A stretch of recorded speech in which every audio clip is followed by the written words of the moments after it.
Oh, no worries at all. I'm glad you're able to join.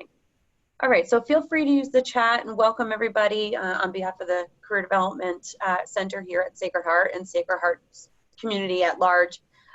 We're excited to offer this virtual recruitment session, and we're excited to see you all join us. I know that, we were just talking about the Zoom fatigue. I know you were all sort of feeling that, and essentially everything is now on Zoom. So we appreciate you just taking the hour to chat about such a wonderful opportunity. So I'm going to pass it over, and if you guys need anything, I'm here. Well, good morning, everybody. Yeah, it is still morning. See, it's been a whirlwind already. But I'm Lieutenant Del Monte here at the Milford Police Department, and on with me is Sergeant Tom Wardowski and Officer Anania. Sergeant Wardowski is our training supervisor here at the police department, so he is very invested, obviously, in recruitment and the academy process. Officer Anania is our community affairs officer, so she has a hand pretty much in everything that we do. And if you ever see our Instagram posts or Facebook posts, that's all her. But the reason we wanted to get together, and Sacred Heart has been incredibly gracious and accepting of us in our recruitment phase, is we are currently hiring, and we're looking for 8 entry-level police officers, at least at this time. I'm going to close our application in a little less than a week, about a week from now, and it's currently open on policeapp.com. So after all our testing is done, in a nutshell, we're looking to start a police academy in or around March. Okay. I don't know how that works with you guys based on graduation dates or whatever your school plans may be, but we kind of wanted to have an open discussion and open forum into a career with law enforcement, specifically, obviously, Milford, but you may be interested in something elsewhere, maybe closer to home or anything like that. So we're open to any and all questions that you have. So I'll open it first for just some questions if you guys have any.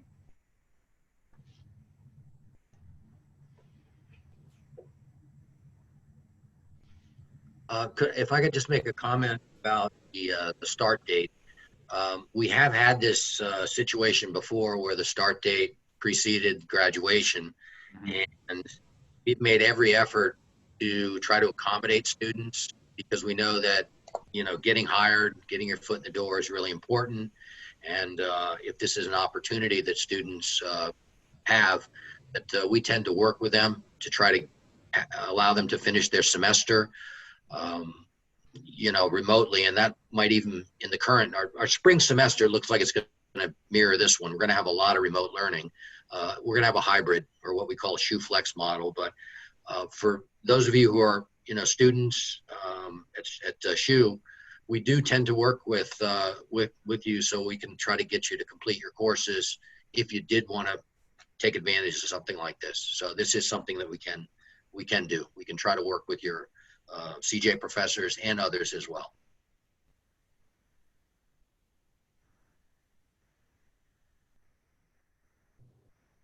Yes, I could start. Can you just discuss a little bit about the application process, the timeline, where you are in the recruitment process, and what they should expect if they do plan to apply? Sure. So we're still stuck in stage 1 here, and we've been recruiting heavily since about January, February of this year, and we've obviously had to take and hit the pause button because of COVID. So we are still just in the accepting applications phase. So if you go on my phone always rings when I'm doing something like this. If you go on policeapp.com, you'll see our application details there, and you would need a chip card in order to apply so that we can move you over to our written exam, because that's the first thing we're going to do. Typically, we administer the physical agility here, but we're going to let the state kind of handle that, because they have protocols that they follow because of the pandemic that have been already approved by the State Board of Health. So if you get a chip card, we'll pass you on to the written exam. We're going to look to do that mid to late November. From there, we'll go to oral board interviews sometime in December, and then background checks, polygraph examinations. What else am I missing here? Psych evaluations, and hopefully that'll line itself into March, early March, late March, maybe, for the police academy. Hopefully the pandemic behaves and we're able to do that with a full in-person academy.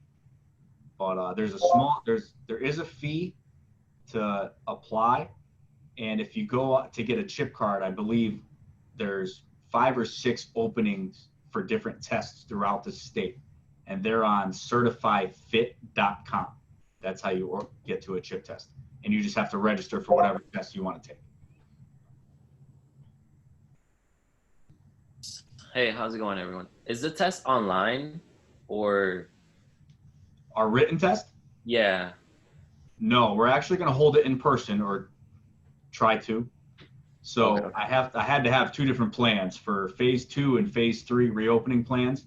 So we may only be able to test about 20 applicants at a time. We have our own police academy building here in Milford that we would bring you guys to and test you at. So we'll spread you guys out. We have our own test, so we don't accept the CPCA exam or any other written test from another agency, and we'll try to administer it that way. Thank you. And Sure. personally, I know all the wonderful things about the Milford Police Department from personal connections, but these folks may not know what makes Milford PD unique. So that might be a loaded question, but what are some of the characteristics that they can expect if they want to apply specifically to your town? Well, and I don't want to step on Tom or Marilisa here. I think we're one of the more progressive agencies in the state. You know, our chief is at the forefront of all the policy makings and post council and things like that. So we are very much on the front lines of any of the changes that need to be made in order to make this agency function better. We're very focused on training and development and improvement. So I think that's kind of what sets us apart. And we have such a good relationship with our community stakeholders. There's really good collaboration between us and the Board of Ed, the Board of Health, you know, Bridges mental health facility and things like that. So there's partnerships here that other departments are envious of that they don't have in their communities. I'll piggyback off of that. I love working for Milford PD, and I actually I was working at another department. I wanted to come here just because of everything that we have. We have so many different units. So you're not, you know, as long as you work hard and apply for it, you're not going to be stuck in patrol your entire career. There's so much opportunity for you. There's a lot of different ways that you could take your career. You could go the detective route. You could do Marine unit. You could be on an SRT team. We have K-9 officers. And a lot of them have, like, you know, they're smaller, so it's harder to get into, but there's still that opportunity for you. And I like the fact that, like, as Lieutenant Delmonte said, we're a really progressive police department. So if there's something that we don't have, but it's out there in other police departments, our chief is very open to, like, hearing why we should do it and what would be the benefits. And we've actually implemented a lot of stuff just in the 3 years that I've been here. But we're also a really self-sufficient police department. We're like a mid-sized police department, but we can do a lot of stuff on our own because our chief and our administration is very forward and open to good ideas. And just the city of Milford itself is another thing that attracted me here. You're in between Bridgeport and New Haven. You have a train station. You have marinas. We have probably the most exits off the highway here. We've got a big truck stop. So there's, like, the population here, but there's also, like, commuter traffic. We have big headquarters. We have subway headquarters. So a lot of people come into Milford just during the day to work. And in the holidays, a lot of people are coming for our post road, for the mall and everything like that. So you're going to see a lot during your career here. Yeah, and also going along with Marilisa, one of the things, one of the units that we have that I'm in charge of is the drone unit. And I mean, that's just kind of fun. And Marilisa and I are also on the crisis negotiating unit. So there's so many different little units that you get on. And really, when we talk about this, you know, promotions, you get promoted after 5 years. Detective Bureau, you kind of get promoted on merit. Really, I mean, we have young detectives who have been on the job for, let me think here, probably like 6 years, maybe even 5. So really the promotions and the assignments, they happen quick. Also, I am in charge of training here, and we have a separate, I believe Lieutenant Delmonte already mentioned this, but we have a separate training academy. It's an old elementary school that we have, and we do all of our training in there. And so we will host our own police academy here in Milford. So like Lieutenant said, we're looking to hire about 8 people, and then we'll have other towns also. And I was part of a Fairfield County Trainers Association group, and we just had a meeting on Tuesday. And there's a lot of departments who send their officers up to Meriden, and that is actually now commuter also. and actually a lot of Meriden Police Academy right now is virtual, and we're looking to just do an in-person commuter academy here in Milford. But everybody in that county and all those departments are asking us when we're going to host the next academy, because our academy classes tend to produce really good police officers. So that's where you will be coming. You be coming to Milford every day. Come most days, I believe it's 8 to 4, and then you go home at night if you have families, if you have schoolwork to do, if you're doing, still your your last semester, your senior year, whatever it is, you'll be going home every night to your own homes, your own families. So, and that's great too. Once you see the academy down here, you'll see many different things. We have Virtua Training Center, which is 5 gigantic TV screens that you stand in. It's basically like playing a video game. Honestly, you stand there with airsoft guns, and it's a lot. You have a taser, OC spray, and really it's about de-escalating situations and how you interact with the computer itself. Is there's somebody running it, and they can kind of tone down the situation. It's a great training opportunity that we have. We host other agencies from across the Northeast actually to come down to use it, and the academy itself is just fantastic. So I've been here for 10 years. I'm going to tell you that we're really good at what we do, and it's a great opportunity. Take it for what it's worth, from what we're saying now, and form your own judgment. Thank you for that. That was wonderful. I'm going to ask a question from the chat box.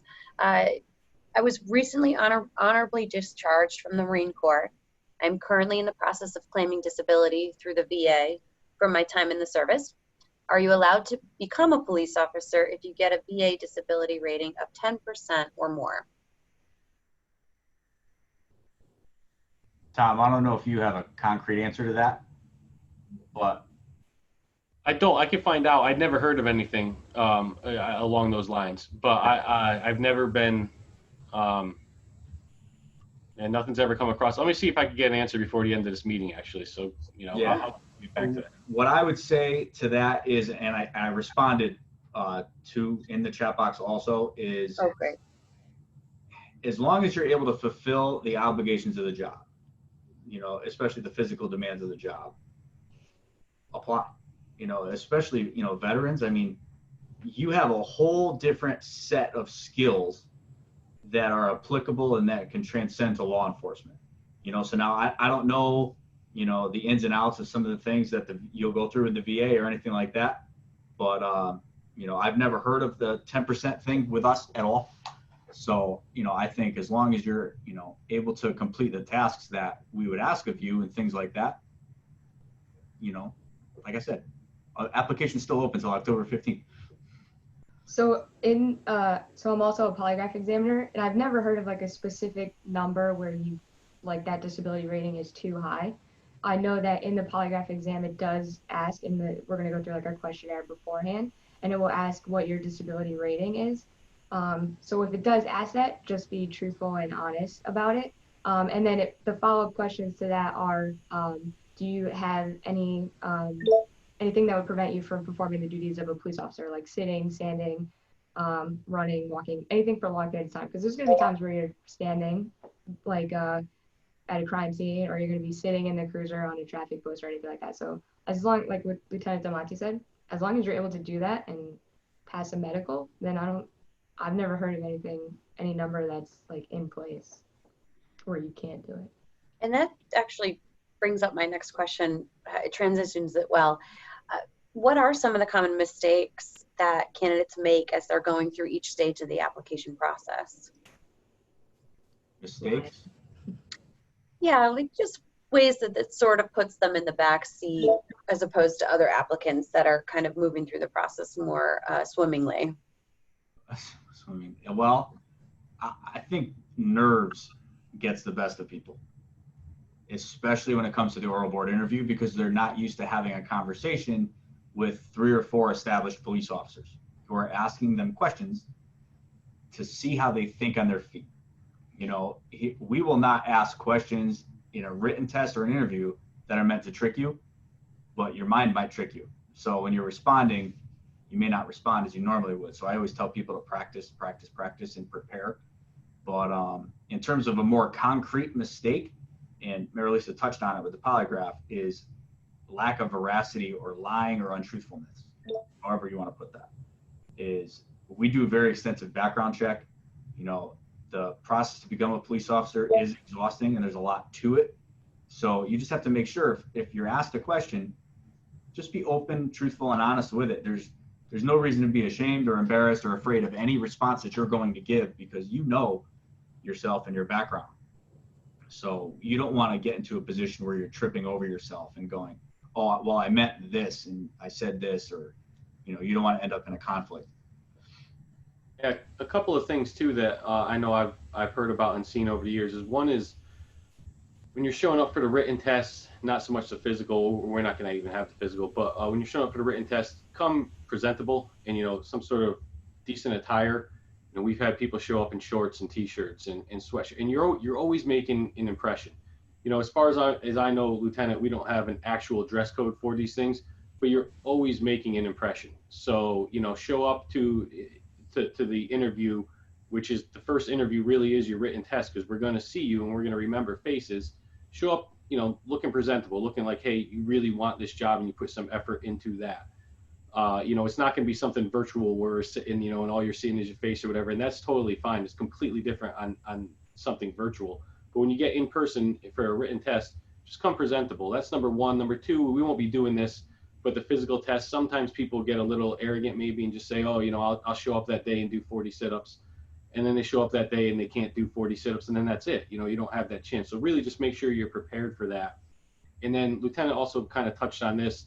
I think the biggest thing that we're looking for, I mean, you see it with de-escalation is just the huge topic these days in policing and across the country. And well, how are you going to show us that you're a competent individual that we could train into a police officer? Well, number one, besides your written test, besides your physical test, when you sit down for that oral interview, we're going to have a conversation, and you're going to have to be able to speak to us and just have a conversation with us. There's so many problems communicating these days, you know, and we see it and we address it here in the police department when we see it. And I have an issue with it myself. I'm not always the best communicator. We just want to see that with recruits, that you can sit down in front of us and just be comfortable like we are right now. And, you know, nerves are going to be there. I'm always nervous before. I mean, I got nervous before this. You know, everybody's going to be nervous when they have a meeting of people that they don't know. It's just very common.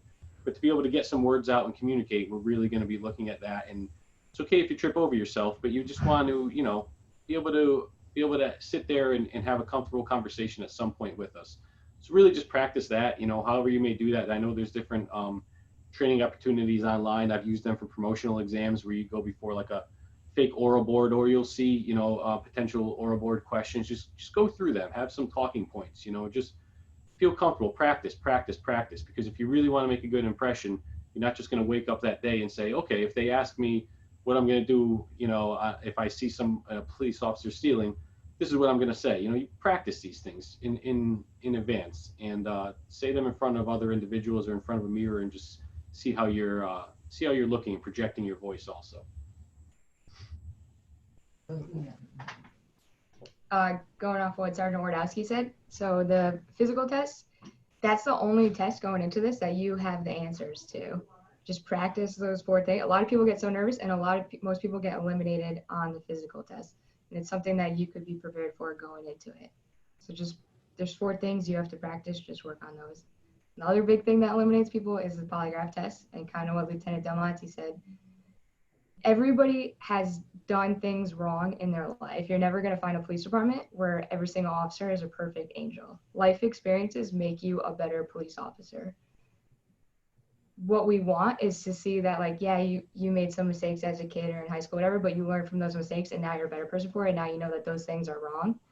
When you come in and maybe everyone's going to be embarrassed by it, something that they did in their life. When you come in and you're embarrassed by something and you don't tell us because you're embarrassed by it, now you're lying. And that is probably right now, if you've watched the news, one of the biggest issues with police officers.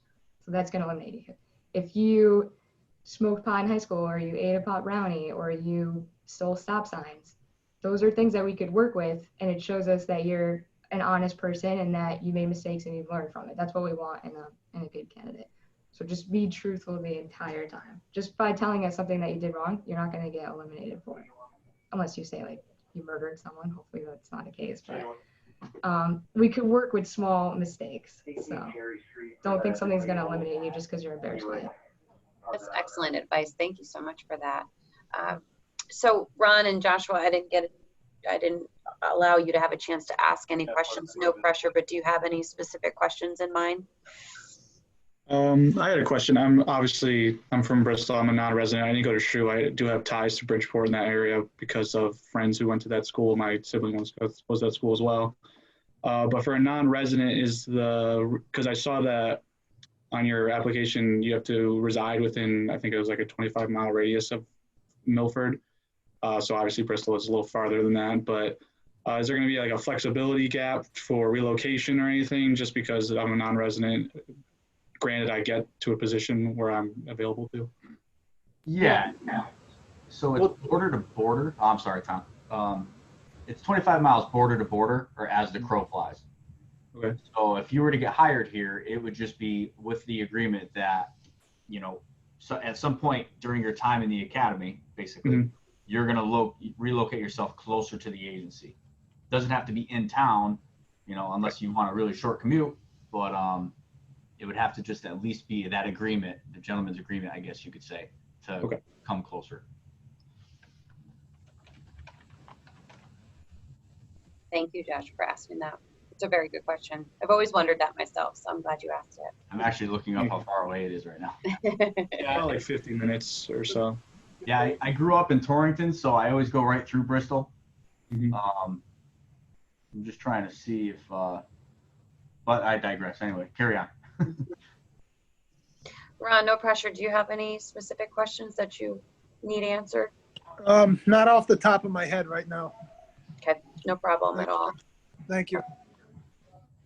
So if for next steps, if they do want to formally apply and questions do arise within the next few days, I don't even know what day it is, but I know the deadline's coming up very quickly. Yeah, next week. Yeah, 15th. Can they communicate with somebody in the department directly via email? What is the best process to get those last minute questions answered? They could honestly reach out to any of the three of us. Okay.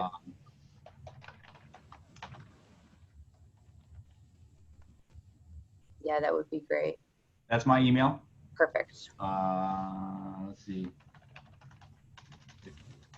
Okay.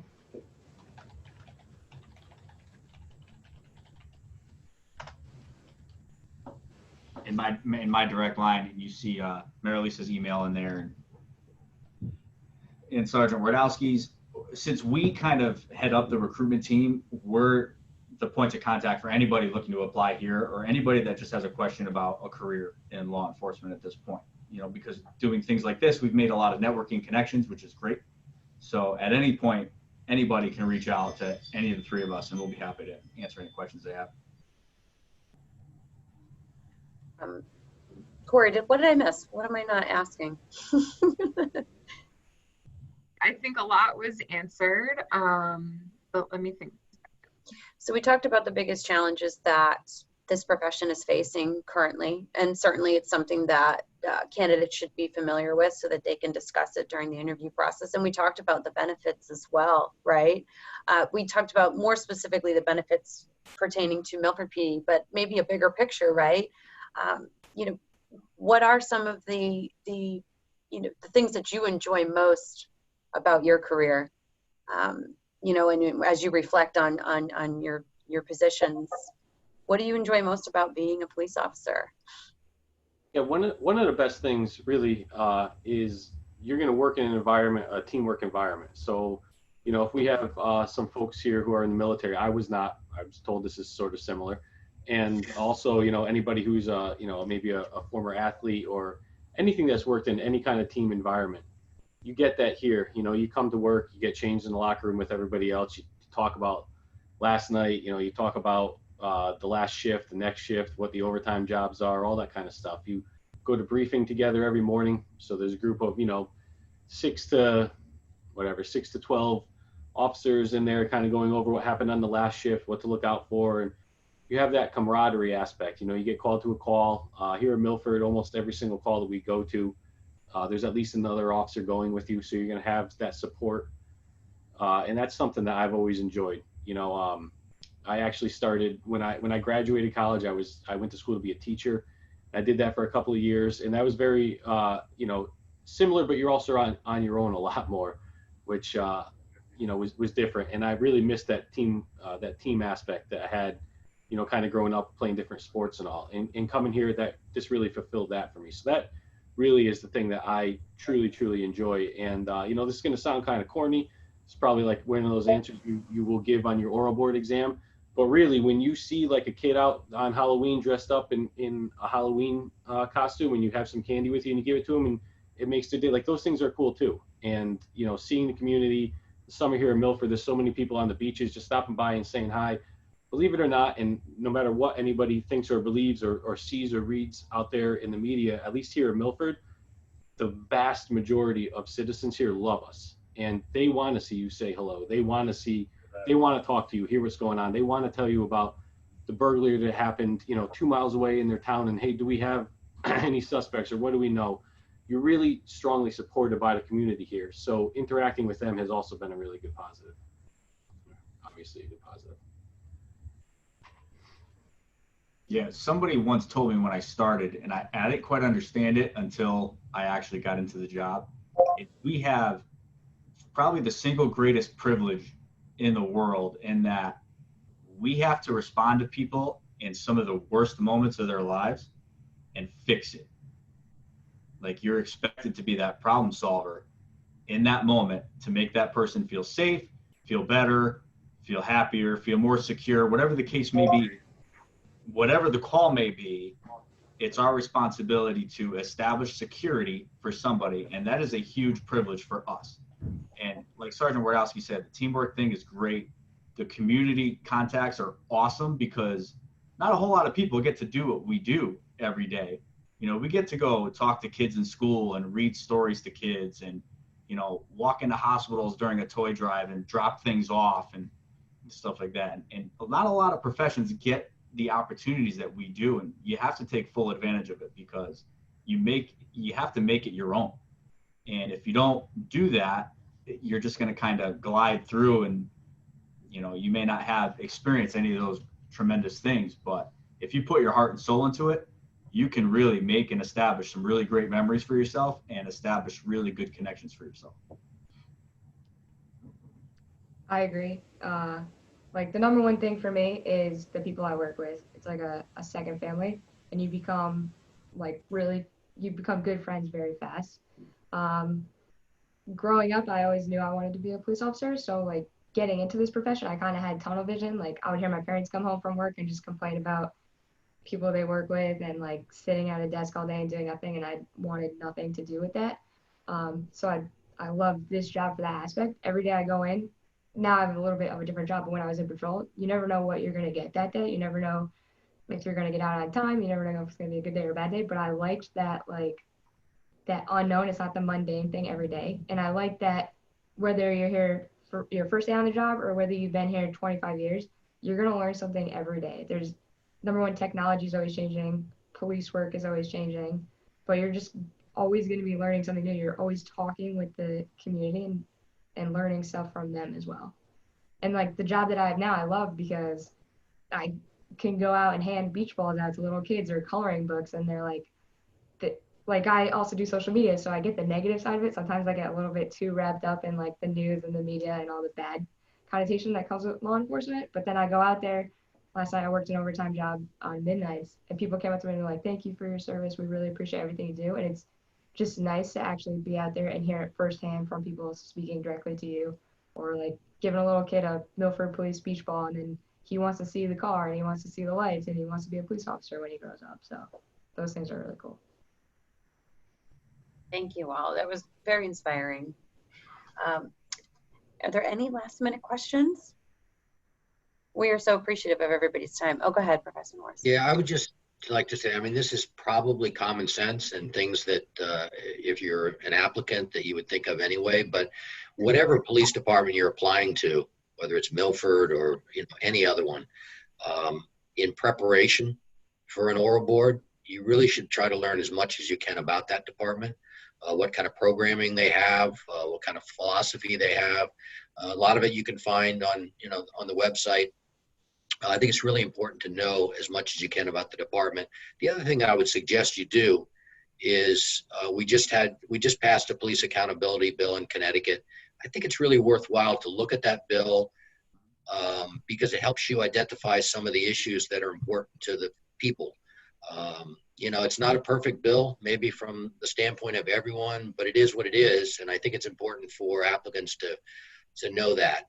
You know, just as an example, in our senior seminar this semester, it's one of the things that we're reading and we're going to analyze is the police accountability bill because, you know, the philosophy, you know, behind policing, it's all about democratic policing now. And I think it's important for applicants to understand that. So I think it's worthwhile to read that, but more importantly, you know, learn about the department as much as you can, the ones you're applying to. It's really important. It'll help you, you know, when you get those questions from oral board folks, it'll help you, definitely help you in the long run if you know a little bit about the department. Yeah, tremendous advice, and it's universal advice that works for pretty much every industry, and it's something that Corey and I shout from the rooftops is to, you know your audience and be able to have an engaging and educational conversation based on the research that you do ahead of time. So thank you for that. I appreciate it. Anything else? Yeah. I'm just curious to know if there's anything that our students can do as undergraduates that might help them stand out during, you know, within an application. Anything they can add to their resume, or do you look for specific majors or, you know, leadership positions on campus? Leadership positions are good, especially like resident advisors or RAs, because you're in a position where you have to mitigate conflict maybe, or you have to be in control of something, and that's a great thing. Internships are good. You know, we do have an internship program, but obviously that's been stalled out a little bit because of the pandemic, as usual here. But so those experiences are good. As far as majors are concerned, we're not really so concerned with the major that a student has, because we in this department especially have come from every profession and have wound up here. You know, like you heard Sergeant Wardowski was teaching for a little while. You know, I went to school for arson investigation. Here I am. You know, so we can teach you the finer parts of being a law enforcement officer. So we're not as concerned with the major. But just, you know, having integrity and maybe some leadership positions is great. You know, good references from professors or people such as, you know, the career services, things like that is also good. And how about if they speak another language? Does that play a part in the application process if they can speak multiple languages or they're bilingual in any capacity? That's always a great trait to have. Okay. Absolutely a great trait, yes. Okay, thank you. Good question, Corey. I knew I forgot something. Well, thank you all so much for your time today. We really appreciate it, and we know that you're likely going to get 4 new applicants as of today because of this discussion that we had. Certainly feel free to reach out to all of the representatives today that gave us their time. They so graciously shared their email in the chat box. So take advantage of that as your first step towards a successful application process. And if you need any assistance at all with putting your application together, Career Development is here to help. And of course, your faculty are here to help as well for those of you who are SHU students. So I think that wraps it up. Thank you to the 3 of you, and hope to hear from you all very soon. And have a wonderful rest of the day, guys. Thank you. Thank you very much. Very much. Thank you, everyone. That was very informative. Awesome. Great. Thank you. Thank you for that. Thank you. Thank you.